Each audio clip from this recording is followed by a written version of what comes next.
आज मला आहे ना कांद्याचं रोप टाकायची तयारी करायची आहे. आणि आपल्याला जे कांद्याचं रोप जे टाकायचं आहे ना ते रेन पाईपावर करायचं आहे, म्हणजे आपण त्यासाठी रेन पाईप टाकणार आहे. तर आज सकाळी आपल्याला त्या वावराला रोटा मारायचा होता. आता आपण पहिल्यांदा एकदा रोटा मारला होता. आता आपण पुन्हा डबल रोटा मारू राहिलो. रोटा मारायला गेलो तर बारा तुटलं. म्हणजे माझं काय राहतं माहिती आहे का, एक काम करायला जातो आणि दुसरं काम वाढवून घेतो. आता आपल्या यावर्षी रोप आहे ना थोडं लेट होऊ राहिले का 8-10 दिवस बरं का.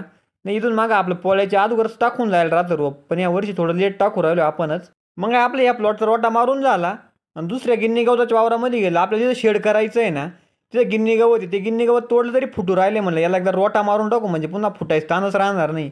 मग तिथं रोटा मारून घेतला आणि ट्रॉली जोडली, कारण आपल्याला पाईप न्यायची आहे. आपल्या कांद्याला जे रोप टाकायचं आहे ना त्या प्लॉटमध्ये आपल्याला रेन पाईप कांदे करायचे म्हणलं पाईप न्यावं लागतील. म्हणलं पहिले पाईप नेऊन टाकू, मग ते जोडायचं बिडायचं.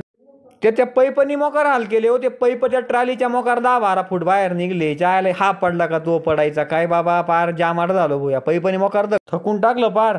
तर फायनली पोचलो वावरामध्ये. मग दिली एका जागेवर टाकून, म्हणलं पाहू आता उद्या जोडायचं ते. आता रोप टाकायचं आपलं वावर तयार झालंय बरं का.